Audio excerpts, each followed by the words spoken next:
This is it. This is the toughest game that they will have had all year. This is the toughest environment for Drake Maye. It's going to be an eye-opener. Will he step up or will he step off? And that is the thing here that is getting overlooked because, hey, the Texans self-destructed. The defense carried the day against the Chargers. They haven't scored a lot of points. Now, I know that they ultimately scored it, in the 20s against the Texans, and that's kind of a shock, but the Texans gave them the ball a bunch of times. I think that's the challenge here. Dealing with the Denver defense, dealing with the Denver crowd, more so than anything else for the Patriots. Toughest game of the year, as I said, and I think it should be a great game. I'm hoping for a great game.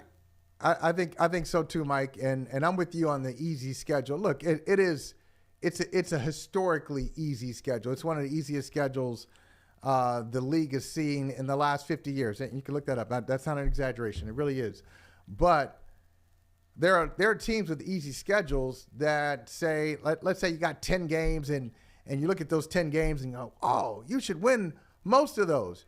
There are teams with easy schedules that go 6-4 in those 10 games or 7-3. The Patriots took each of their easy games and won them all.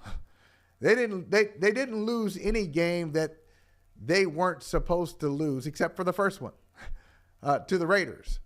So they lost to the Raiders, and they lost to Buffalo, and Buffalo is a really good team. So they didn't play a lot of great competition, but when they played great, they were representative against great competition. They lost to the Raiders, lost to the Steelers, and lost to the Bills. So lost to two playoff teams and a team that is horrible, the worst team in football.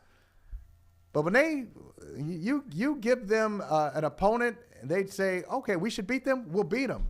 They didn't lose a game on the road all year long. And in the playoffs, they dealt with a really good Chargers defense and the Texans. Now, the Texans gave Drake Maye trouble in the pocket. He's going to have to clean that up because he's been fumbling a lot in the playoffs. But think about the throws that he's been able to make. So the Broncos probably look at it and say, yeah, we can give him the same kind of pressure that the Texans and Chargers did.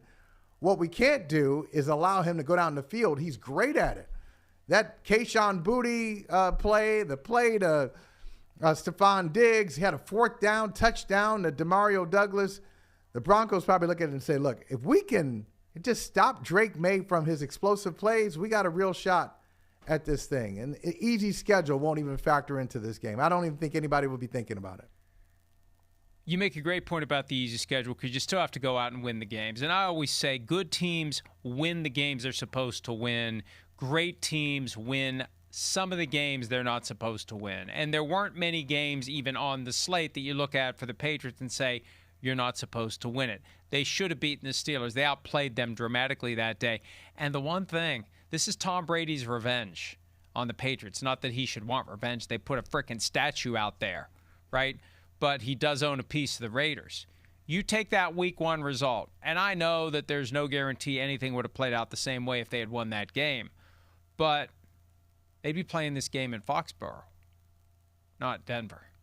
And what a difference that would make if that one game had gone the other way. It's just like week one of 2024, the Patriots go in and beat the Bengals and otherwise go 3-13, and the Bengals, that one game keeps them out of the playoffs. So week one is usually meaningless, but as I say every year, the results of week one echo into January.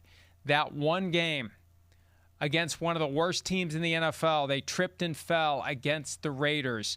And they may end up having their season ended because they're playing this game in Denver and not in New England. Hi, it's Mike Florio. Thanks for watching PFT on YouTube. Hit subscribe for the latest news and analysis from Pro Football Talk.